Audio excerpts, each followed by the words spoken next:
하나님 말씀 창세기 13장 14절부터 18절까지 말씀을 교독합니다. 롯이 아브람을 떠난 후에 여호와께서 아브람에게 이르시되 너는 눈을 들어 너 있는 곳에서 동서남북을 바라보라. 보이는 땅을 내가 너와 내 자손에게 주리니 영원히 이르리라. 내가 내 자손으로 땅의 티끌 같게 하리니 사람의 땅의 티끌을 능히 셀 수 있을진데 내 자손도 세리라. 너는 일어나 그 땅을 종과 횡으로 행하여 보라. 내가 그것을 내게 주리라. 같이 읽습니다. 이에 아브라함이 장막을 옮겨 헤브론에 있는 마므리 상수리 수풀에 이르러 거하며 거기서 여호와를 위하여 단을 쌓았더라. 아멘. 할렐루야.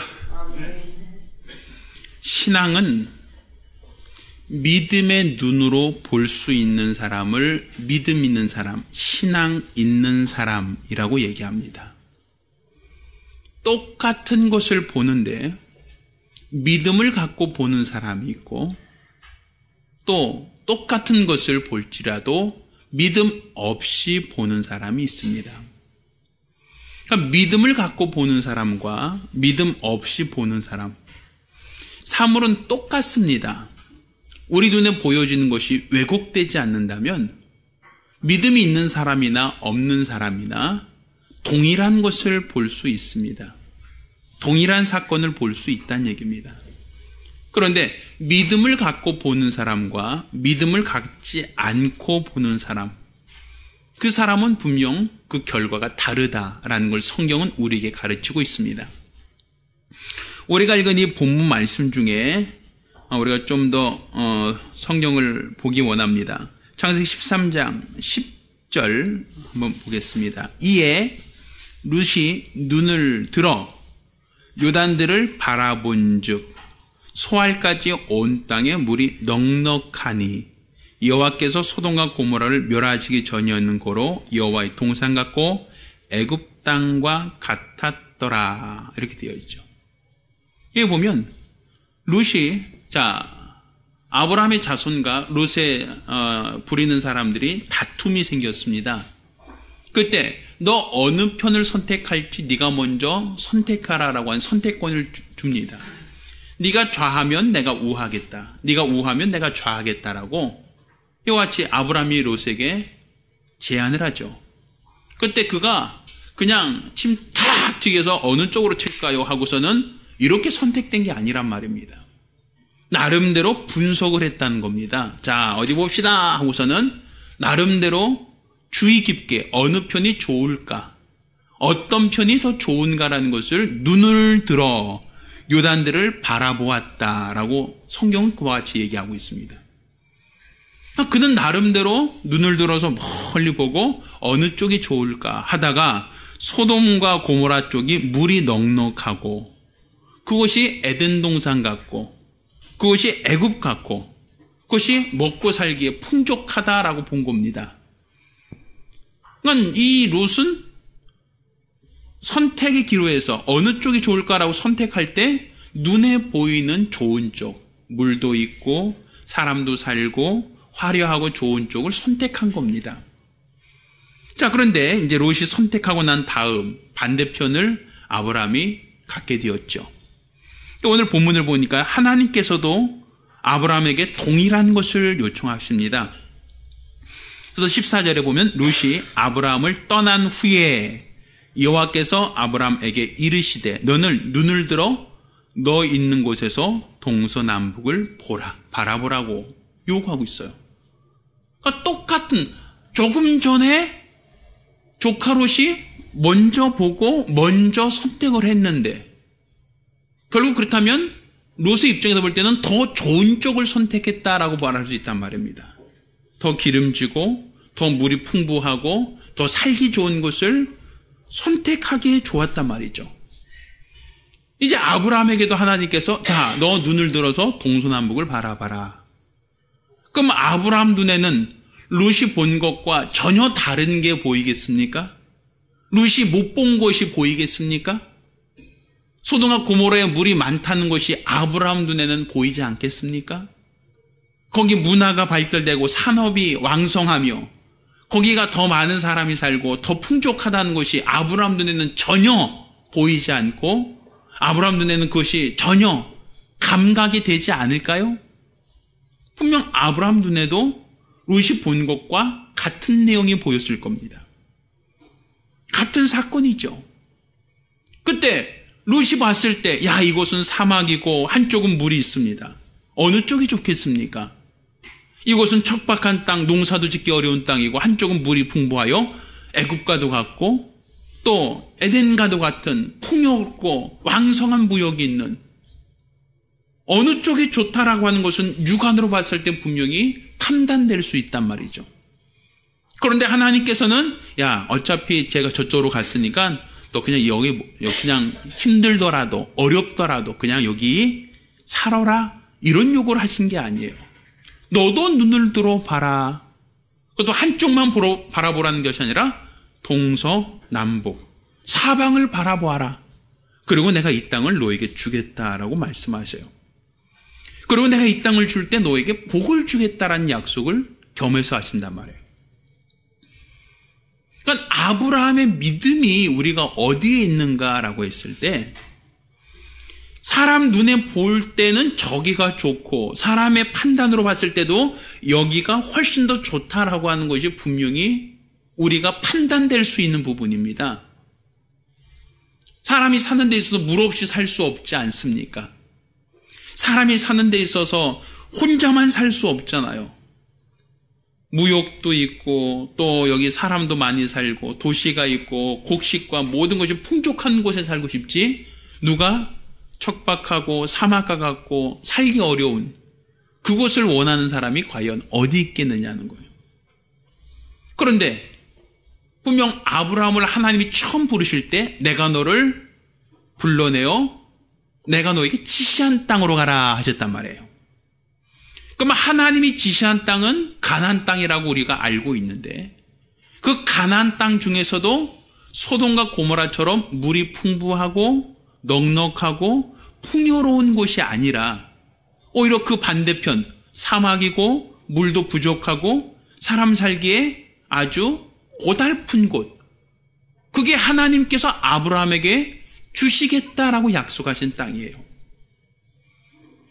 그럼 우리가 생각할 때 우리는 하나님 믿으면 항상 좋은 곳으로 인도한다. 푸른 초장과 쉴만한 물가로 인도하신다는 기대치가 있는데 그래서 우리 눈에 봤을 때도 여기가 더 좋다라고 하면 하나님이 항상 우리에게 더 좋은 것을 줄 것이다라고 하는 기대치가 있는데 하나님이 아브라함에게 약속하신 땅 하나님이 아브라함에게 내가 너에게 지시한 땅으로 가라고 얘기하셨던 그 땅은 소돔과 고모라와 같이 기름지고 풍성한 곳이 아니라 오히려 물도 없고 건조하고 또 사람 살기 어려운 그 땅이었다라는 것이죠.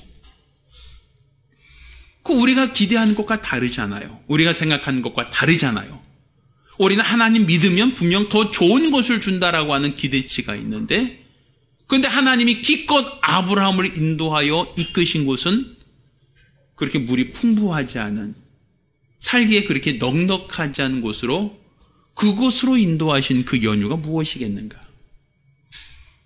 그리고 하나님께서 더 너 눈을 들어 바라봐라. 동서남북 사방을 봐라. 내가 이 땅을 너에게 주겠다.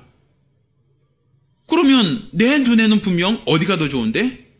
소돔과 고모라가 더 좋은데 하나님께서는 네 눈을 들어 봐라. 그리고 그 땅을 주겠다라고 했던 그 땅은 소돔과 고모라보다는 훨씬 더 못 미치는 땅, 부족한 땅, 열악한 땅이란 말이에요. 그러니까 우리가 주님이 인도하시는 그 길이 많은 사람들이 원하는 넓고 큰 길, 화려한 길이 아니라 오히려 좁은 길이라는 사실이에요. 좁고 협착하여 찾는 이가 없다라는 그 길이 주님이 앞서가신 길이고 주님이 우리를 인도하신 길이기도 합니다. 애굽에서 이스라엘 백성을 인도해내실 때도 무역상들이 다니는 길이 있어요. 애굽에서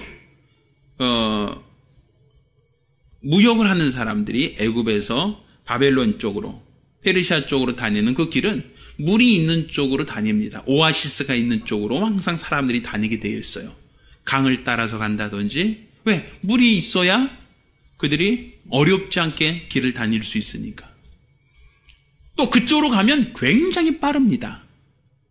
사람이 걸어서 한 15일 정도, 한 일주일에 15일 정도면 애굽에서 가나안으로 들어갈 수가 있어요. 이스라엘 백성은 한 15일, 길어야 한 달이면 갈 수 있는 그 길을 며칠 만에 갔어요? 40년 동안 갔어요. 그것도 그 하나님이 인도하셨던 그 길은 어떤 길이죠? 광야길. 물이 없고 간주한 땅, 전갈이 있고 불뱀이 있는 땅이었어요. 우리가 생각할 때는 가장 가까운 길로, 가장 편한 길로 그렇게 인도하실 것 같은데 그분이 길을 잊어버리셨는지 전혀 엉뚱한 길로 가셨단 말이에요.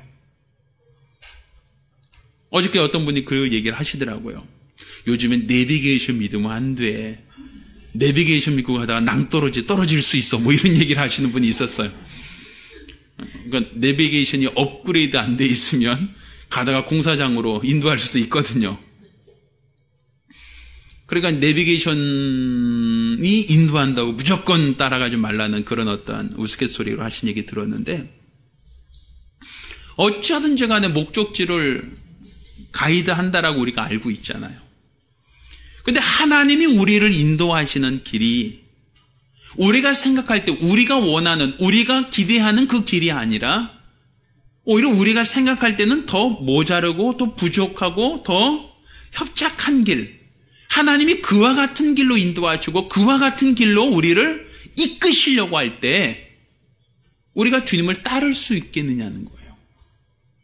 너 동서남북 바라봐라, 내가 이 땅을 주겠다라고 할 때 와, 정말 좋은 땅이네요 라고 그렇게 하나님께 인정을 할 수 있겠냐는 거죠. 내 눈에 보이는 화려함, 내 눈에 보여지는 그 화려함과 내 눈에 보일 때 부족하고 열악한 그 삶, 어떤 것에 우리가 더 마음을 쏟겠느냐는 거예요. 결국 우리 육체의 눈으로 바라봤을 때, 육신 눈으로 바라봤을 때는 화려하고 기름지고 풍성한 것을 우리는 더 마음이 갑니다. 우리가 선택하라고 하면 그곳이 훨씬 더 좋다라고 얘기할 거예요. 근데 우리 주님이 약속하신 땅은 오히려 척박하고 부족하고 열악한 곳, 그것이 우리 주님이 약속하신 땅이에요. 그곳에 가면 내가 너에게 복 주겠다는 것이었어요. 내가 그 땅을 너와 내 자손들에게 기업으로 주겠다는 것이었어요. 또 우리가 신앙생활이 뭔가 우리가 육체가 잘되고 풍성하고 무엇인가 우리가 원하는 것을 다 이루기 위한 목적으로서 신앙생활하는 건 아니에요. 믿음의 눈을 갖지 않으면, 믿음의 눈으로 보지 않으면 우리가 육체의 눈으로만 봤을 때는 그 길이 실패자와 같고, 그 길은 사실 누구도 가고 싶지 않은 어떤 패잔병들, 부득이하게 가지 않을 바에야 선택하고 싶지 않은 길이 될 수도 있다는 얘기입니다. 신앙생활이라는 건 바로 그와 같은 거예요. 믿음의 눈이 없으면 그 길이 보이지 않는 겁니다. 믿음의 눈이 없으면 그 곳이 우리 눈에 분별이 안 되는 겁니다. 육신의 정욕과 안목의 정욕과 이생의 자랑이라고 하는 정욕을 기준으로 한 눈으로는 그 길이 결코 누구도 원하지 않는, 누구도 가고 싶지 않은, 누구도 택하고 싶지 않은 길이에요 말이죠. 이것을 우리에게 직접 그의 공생애를 통하여 보신 분이 바로 예수입니다. 예수의 공생애는 화려한 삶이 아니었어요. 기름진 삶도 아니었습니다. 부유한 삶도 아니었고, 또 그의 삶 자체가 사람들에게 부러워할 만큼 인기와 명성과 또 사람들에게 누구나 다 동경하고 누구나 다 따르고 싶은 그 길은 결코 아니었다라고 볼 수 있습니다. 태어날 때부터 죽으실 때까지 그의 삶은 가난하셨고, 그의 삶은 척박하셨습니다. 그의 삶은 고난이셨어요. 공생애를 시작하자마자 광야에서 40일을 금식하셨듯이 그는 항상 허기지셨고 그의 삶은 낙이 없었단 말입니다. 육체로서는 부러워할 만한, 흠모할 만한 것이 전혀 없는 예수의 공생애 자체는 그 누구도 기피하고 싶은 길이었고 결국 그가 십자가 달려 죽으실 때까지 그의 공생애는 모든 사람들이 기억하고 싶지도 않은 그 어떠한 사람도 그것을 흠모할 만한 사람이 없는 그와 같은 길을 걸으셨다라고 볼 수 있습니다. 그런데 예수께서 걸어가신 그 길이 바로 하나님께서는 그 길이 바로 아버지께로 가는 길이다라고 하는 거예요. 내가 곧 길이요 진리요 생명이니 나로 말미암지 않고는 아버지께로 갈 자가 없다. 그 길이 아버지께 가는 길이라는 거예요. 나 외에는 다른 길이 없다는 것이거든요. 그러면 이 풍성한 곳, 화려한 곳을 택하며 그게 뭐가 그리 나쁜 것이길래 그게 뭐 엄청나게 나쁜 것이기 때문에 그 길을 외면하라고 하십니까? 그 얘기는 이제 다시 이어지는 본문에서 나옵니다. 왜? 화려한 곳이고 기름진 곳이고 풍성한 곳에 있다 보니까 결국 그곳에서 그가 어떻게 되죠? 타락하게 돼요. 실족하게 돼요. 그곳에서 롯이 어떤 그 결과를 맞이합니까? 어려움을 경험하게 된단 말이에요. 우린 당장 눈앞에 있는 아름다움, 눈앞에 있는 좋은 것만을 바라보지 그 다음을 보려고 하지 않는단 말이에요. 우리 그 남녀간에 교제할 때 가장 먼저 보는 게 뭐예요? 요즘에는? 가장 먼저 염두에 두는 게 뭐죠? 외모부터 보죠. 사람들 첫인상이라고 하잖아요. 뭐 사귀어본 다음에야 그 다음에 뭐 마음씨가 좋다 아니면 재력이 있다 뭐 이런 거 얘기지만 첫눈에 딱 보고서는 우리는 어떤 것부터 보죠? 외모부터 가장 그러니까 비주얼이라고 그러죠. 비주얼부터 봐요. 그래서 회사 면접 들어갈 때도 가장 먼저 보는 것이 첫인상. 외모부터 우리 보고 들어가잖아요. 그러니까 이제 말쑥하게 차려입고 이발도 하고 또 이렇게 화장도 하고 뭔가 이렇게 단정하게 하고 우리 들어가서 보지 잠자다 일어난 모습으로 이렇게 머리에다 새집 한두 개 정도 져놓고 그냥 집에서 입던 추리닝 바람으로 가서 면접 보는 사람은 없겠죠. 첫인상이 그 사람의 어떤 당락을 좌우할 수 있기 때문에 사람들은 항상 뭘 봐요? 좋은 것을 보려고 해요. 이 사람의 좋은 점, 화려한 점, 또 멋있는 점 이것을 자꾸만 보려고 하죠. 그런데 사람들은 자꾸만 좋은 것을 찾고 좋은 것을 갖고 싶어하는 소욕이 있어요. 그런데 그것이 우리가 좀 오해할 수 있는, 우리가 좀 이해할 수 있는 게 뭐냐면 내 눈에 봤을 때 아름다우면 다른 사람 볼 때도 아름다운 거예요. 나한테 매너가 좋으면 다른 사람에게도 매너가 좋은 거예요. 나한테 돈을 잘 쓰는 사람은 다른 사람에게도 잘 써요. 그런 사람은요, 멋있고 돈 잘 쓰면 사람들이 좋아하죠. 와, 이 사람 참 좋은 사람이다. 근데 그 사람하고는 결혼하지 마세요. 그런 사람하고는. 멋있고 잘생기고 돈 잘 쓰는 사람은요, 다른 사람들을 많고요. 그 사람, 다른 사람이 많다 보니까 오히려 연문이라 그러죠.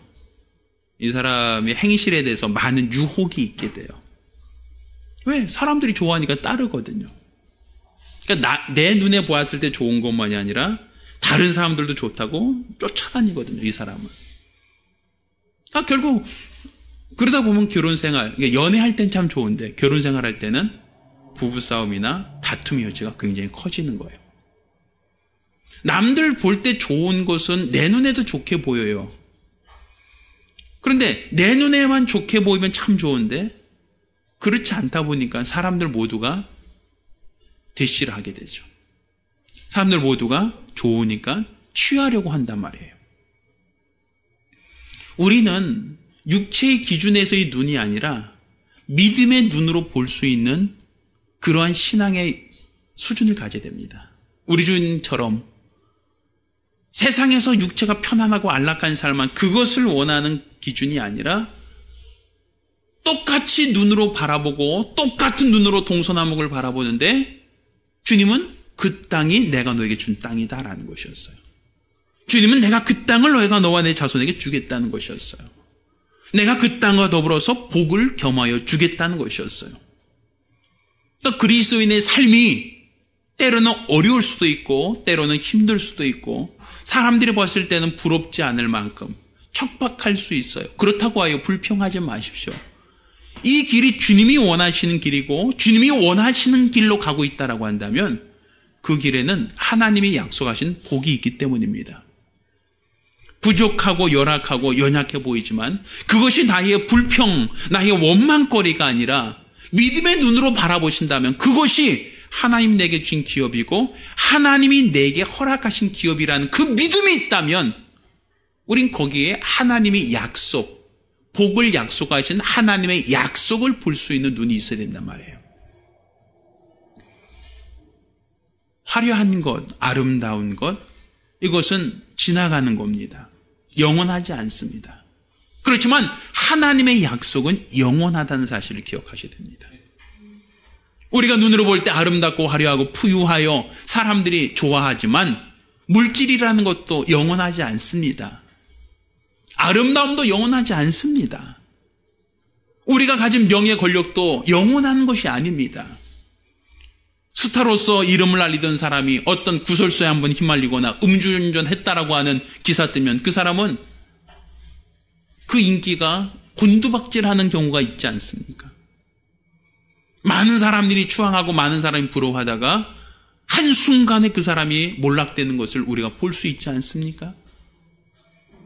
많은 물질을 가지고 있던 예전에 대우라든지 큰 거대 기업, 우리나라에서 메이저 그룹이라고 했던 어떤 거대 기업도 한순간에 무너져서 도산해버리는 경우 우리는 많이 볼 수 있지 않습니까? 권력도 물질도 아름다움도 모든 것이 다 한순간에 사라질 수 있다는 사실이에요. 많은 사람들은 그것이 행복이라고 여기고 많은 사람들이 그것이 내 인생을 행복하게 할 수 있는 수단이라고 생각하여 그 길로 가면 내가 행복하고 그것을 택하면 내가 더 풍성하고 행복할 거라고 기대하고 있지만 행복은 거기 있지 않아요. 그거는 사라져갈 수 있고 쇠할 수 있고 없어질 수 있기 때문입니다. 아무리 아름다운 꽃도 1년 내내 피어있지는 않아요. 간혹 1년 내내 피어있는 꽃이 있습니다. 무슨 꽃? 조화. 죽은 꽃은 1년 내내 피어있어요. 색깔도 변하지 않아요. 조화가 아닌 한 꽃은 다 시들게 되어 있습니다. 세상에 아름답다, 세상에 귀하다, 세상에 부유하다, 세상에 명이 있다, 이 모든 것들은 다 쇠하여져 가는 겁니다. 그렇게 우리가 믿음의 눈으로 하나님의 약속을 볼 수 있으셔야 돼요. 변하는 것, 쇠하는 것에 우리가 마음을 뺏기지 말고 믿음의 눈으로 하나님의 약속을 볼 수 있다면 지금 당장 내 눈앞에 보이는 것은 현실은 척박해 보이고 또 부족해 보이고 열악해 보인다 할지라도 그것이 바로 하나님이 내게 약속이 그곳에만 있다면 하나님이 내게 복을 약속하니 그 약속이 그 안에만 있다면 내 눈에 보이는 그 육체적인 감각의 문제가 아니라 약속을 볼 수 있는 눈만 있다면 그 사람은 복받은 사람이 될 수 있습니다. 아브라함과 그의 자녀들, 그의 자손들이 왜 굳이 가나안 땅을 그렇게 집착을 하는가? 그들이 재력만 가지고 있다면 더 훨씬 더 크고 더 훨씬 더 좋은 땅을 사기도 하고 소유할 수도 있는데 왜 굳이 그 사막, 왜 굳이 그 주변에 그 이슬람 교도들이 우글우글거리는 중동으로 왜 그 사람들이 들어가려고 하는가? 그곳에 하나님이 약속하신 복이 있기 때문에 그렇습니다. 내가 그 땅을 너와 내 자손 주리라. 내가 너에게 복을 주겠다는 약속이 있기 때문에 그 사람들은 기름진 땅 왜 모르겠어요? 농사짓기 편한 땅 왜 그걸 모르겠어요? 살기 좋은 곳 왜 모르겠냐고요?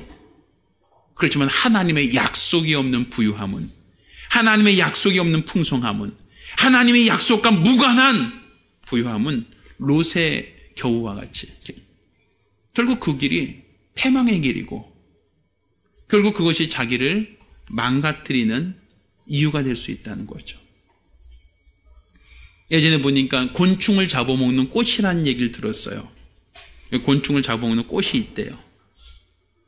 그럼 곤충을 잡아먹는 꽃이라는 건 어떻게 해서 꽃이 날아다니면서 곤충을 잡아먹겠어요? 이렇게 확 꽃이 이렇게 날아다니면서 곤충이 날아다니면 파리처럼 쫙 덮어쳐 잡아먹겠어요? 꽃은 그렇게 다닐 수 없죠. 그럼 어떻게 곤충을 잡아먹을 수 있겠습니까? 파리지옥 이런 거 있잖아요. 어떻게 잡아먹겠어요? 그렇죠. 이 꽃에서 곤충이 좋아할 만한 것을 여기서 만들어내죠. 곤충이 혹할 만한 냄새, 혹할 만한 달콤한 것을 만들어내요. 그래서 곤충들이 지나가다가 냄새에 끌려서, 맛에 끌려서 그곳으로 들어갈 수밖에 없게 그렇게 만드는 거예요. 그래야 자기가 그걸 잡아먹을 수 있으니까. 세상에 있는 정욕은 다 그와 같은 겁니다. 우리 눈에 보일 때 아름답다, 부유하다, 화려하다, 이 모든 것들은 바로 그와 같이 함정이 있다는 것을 알아야 됩니다. 따라서 우리는 내 육신의 눈을 기준으로 보지 말고 믿음의 눈으로 볼 수 있는 그런 신앙인들 되기를 바랍니다. 믿음의 눈으로 보시고 하나님의 약속이 있는 곳, 그곳을 택하세요. 하나님이 내게 복을 약속하신 그곳이 바로 복받는 자리입니다. 눈에 보일 때 아름답고 눈에 보일 때 화려한 그것은 금방 지나가 버리는 것이지 영원하지 않습니다. 따라서 롯과 같이 똑같은 것을 보면서도 육체의 정욕과 육체의 판단을 가지고 더 부유하고 더 화려하고 더 풍성한 것을 택하여 갔던 롯은 결국 그 말로가 아름답게 끝나지 않습니다. 그래서 아브라함처럼 모든 것이 부족해 보이고 모든 것이 열악해 보이고 모든 것이 척박해 보이는 그곳이 바로 하나님의 약속이 있었고 하나님의 복이 있었다는 사실을 기억하시길 바랍니다. 따라 현재 삶에 불평하고 원망하기보다는 현재 내가 어렵다 힘들다라는 것 때문에 나 스스로가 부정적으로 대하기보다는 하나님의 약속을 볼 수 있는 믿음으로 하나님이 내게 복을 약속하신 그 믿음으로 항상 우리 하나님의 인도를 받길 예수 이름으로 축원합니다. 기도하겠습니다. 우리가 기도하실 때에 믿음의 눈으로 보게 하여 주시옵소서. 우리가 믿음의 눈을 가지고 하나님의 약속을 선택할 수 있게 하옵소서.